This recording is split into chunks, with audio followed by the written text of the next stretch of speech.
نیلو وجدان کے کمرے میں دلہن بن کر بیٹھی رو رہی ہوگی۔ وہ چھری اٹھائے گی اور اپنے ہاتھ کی نس کاٹ کر اپنی جان لینے کی کوشش کرے گی۔ نیلو وہیں بے ہوش ہو جائے گی، اور جب وجدان اس کمرے میں داخل ہوگا تو نیلو کو زمین پر بے ہوش پڑا دیکھ کر چونک جائے گا۔ وہ اسی وقت نیلو کو گود میں اٹھائے گا اور باہر لے جا کر اپنی گاڑی میں ڈالے گا اور فوراً اسے لے کر اسپتال پہنچے گا۔ ڈاکٹر نیلو کو دیکھیں گے اور وجدان کو آ کر بتائیں گے کہ اس کی حالت کافی خراب ہے، اس کا کافی خون بہہ چکا ہے۔ وجدان فوراً نواب صاحب کو کال کرے گا۔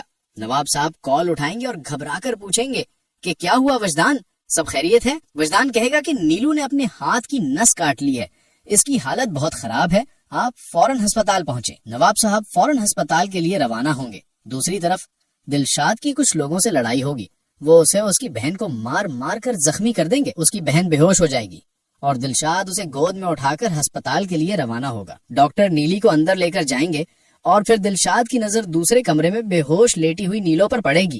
وہ یہ دیکھ کر چونک جائے گا اور پریشان ہو کر نیلو کے پاس جانے لگے گا کہ اسی وقت نواب صاحب بھی ہسپتال پہنچیں گے۔ دلشاد کی نظر ان پر پڑے گی اور وہ فوراً وہاں سے ہٹ جائے گا۔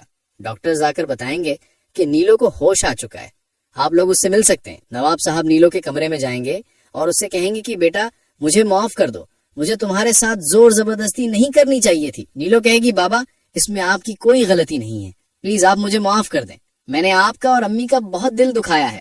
اسی وقت وجدان بھی کمرے میں آئے گا اور نیلو سے کہے گا کہ کیسی طبیعت ہے اب تمہاری؟ نیلو نظریں چرائے گی اور نواب صاحب وجدان سے ہاتھ جوڑ کر معافی مانگتے ہوئے کہیں گے کہ بیٹا مجھے معاف کر دو۔ نیلو اس شادی سے خوش نہیں تھی، ہم نے یہ شادی زبردستی کروائی تھی، لیکن اب ہماری عزت تمہارے ہاتھ میں ہے، اس نے جو کیا اس کی طرف سے میں تم سے معافی مانگتا ہوں۔ وجدان کہے گا انکل آپ کیسی باتیں کر رہے ہیں، آپ کو معافی مانگنے کی کوئی ضرورت نہیں ہے، میں جانتا ہوں کہ نیلو اس شادی سے خوش نہیں تھی، اس نے مجھ سے خود کہا تھا وہ شادی نہیں کرنا چاہتی، آپ فکر مت کریں، یہ سب باتیں ہم بعد میں کر لیں گے۔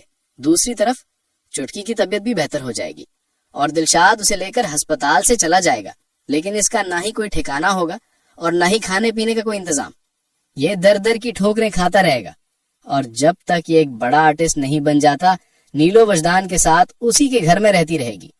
اور پھر ایک دن دلشاد کو بھی وہی آدمی دوبارہ ملے گا جسے اس کی آواز پسند آئی تھی۔ دلشاد اسے کہے گا کہ میں بہت پریشان ہوں، پلیز میری مدد کرو۔ وہ کہے گا تم فکر مت کرو، اس بار میں خود تمہارا گانا ریکارڈ کرواؤں گا۔ وہ دلشاد کو اپنے ساتھ لے جائے گا اور اس کا گانا ریکارڈ کروائے گا جو ریلیز ہوتے ہی دھوم مچا دے گا، ہر طرف دلشاد فیصلہ بادی کا نام ہوگا۔ تو اس طرح دلشاد کی بھی قسمت بدل جائے گی اور ایک نئی کہانی کا آغاز ہوگا۔ آپ کو کیا لگتا ہے؟ ہمیں کمنٹس کر کے ضرور بتائیں۔